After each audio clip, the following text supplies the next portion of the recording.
Terima kasih Tuhan atas karunia Tuhan yang selalu menyertai. Tuhan, kami ingin mendengarkan firman-Mu, berfirmanlah Engkau, kami siap mendengarkannya. Terima kasih Tuhan Yesus yang baik, amin. Firman Tuhan yang saya ambil yaitu dari Roma 12 ayat 2. Roma 12 ayat 2. Janganlah kamu menjadi serupa dengan dunia ini, tetapi berubahlah oleh pembaharuan budimu, sehingga kamu dapat membedakan manakah kehendak Allah, apa yang baik, yang berkenan kepada Allah, dan yang sempurna. Saudara-saudari yang terkasih, Rasul Paulus menyampaikan kepada jemaat Roma supaya tidak serupa dengan dunia ini. Dunia yang dimaksud adalah bukan dunia tempat kita tinggal atau bumi ini, tetapi dunia yang dimaksud adalah gaya hidup atau pola pikir yang sudah menjauh dari Tuhan. Saudara-saudari yang terkasih, saya menyampaikan firman ini melalui 4 poin. Yang pertama yaitu kita ikut arus atau mempunyai prinsip. Bayangkan jika ada ikan di dalam sungai dan ada ikan yang sudah mati dan juga ada ikan yang masih hidup.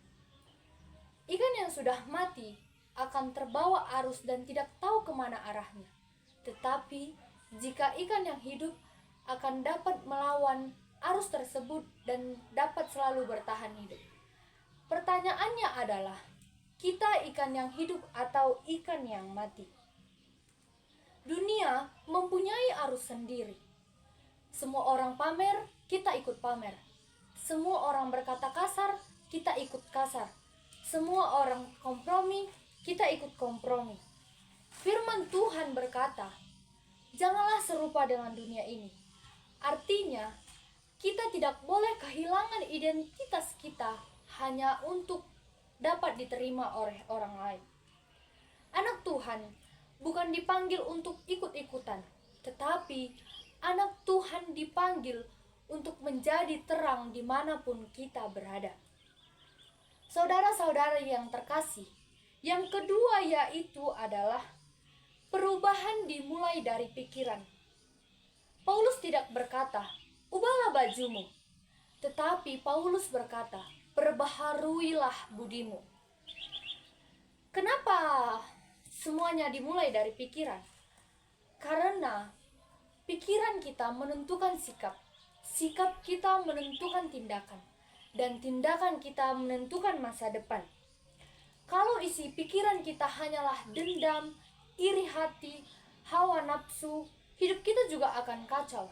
Tetapi coba penuhi pikiran kita dengan firman Tuhan. Pasti hidup kita akan berjalan dengan baik. Dan juga hidup kita akan taat akan Tuhan dan juga kuat di dalam firman Tuhan. Teman-teman semuanya, saudara-saudari yang dikasihi Tuhan, pikiran kita juga dipengaruhi oleh apa yang kita baca, apa yang kita dengar, apa yang kita tonton. Maka pertanyaannya, apakah pikiran kita diperbaharui oleh firman Tuhan atau dirusak oleh dunia? Saudara-saudari yang terkasih, poin yang ketiga yaitu bukan sekadar berubah tapi bertransformasi.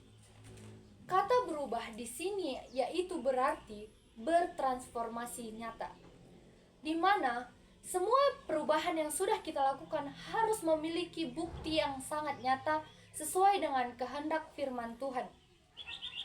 Bagaikan ulat yang menjadi kupu-kupu, ulat tidak bisa lagi terbang, tetapi kupu-kupu juga tidak bisa lagi kembali seperti ulat.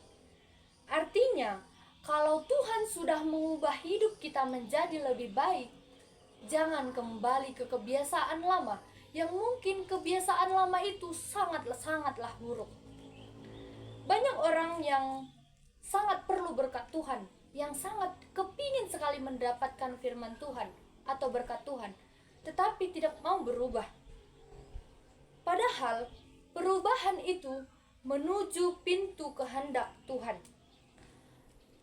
Saudara-saudari sekalian, yang keempat yaitu adalah tujuan dari semuanya itu apa? supaya kita dapat membedakan mana yang baik, mana yang berkenan, mana yang sempurna, mana yang patut kita contoh. Banyak anak-anak remaja sekarang ini yang bingung dengan dunianya sendiri. Maksudnya bingung di sini adalah jurusannya apa, pekerjaannya apa, pasangannya nanti seperti apa, kehidupan kedepannya bagaimana.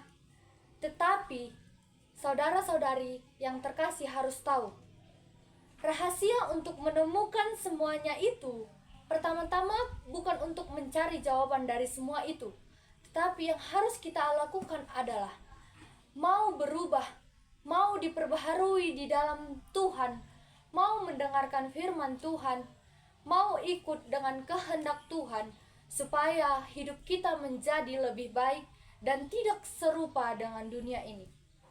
Saudara-saudari yang terkasih, kita harus mampu berubah di dalam Tuhan Yesus Kristus agar semuanya kehidupan kita lebih baik.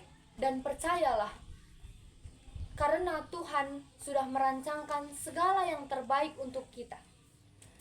Demikian firman Tuhan, kita akhiri dengan doa.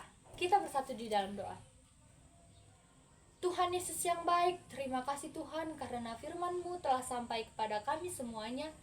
Kiranya Tuhan, kami dapat melaksanakan firman-Mu yang dimana kami diminta untuk tidak serupa dengan dunia ini, tetapi hidup di dalam Tuhan, bertransformasi yang nyata, dan mau berubah di dalam kehendak Tuhan. Tuhan Yesus, kiranya kami dapat melaksanakan semuanya itu agar masa depan kami cerah sesuai dengan kehendak Tuhan. Tuhan, kami juga berdoa buat dosa yang telah kami perbuat, baik itu sengaja atau tidak sengaja, kiranya Tuhan menghapuskannya agar kami layak di hadapan Tuhan. Terima kasih Tuhan Yesus yang baik, berkehendaklah Engkau di kehidupan kami. Terima kasih Tuhan, amin.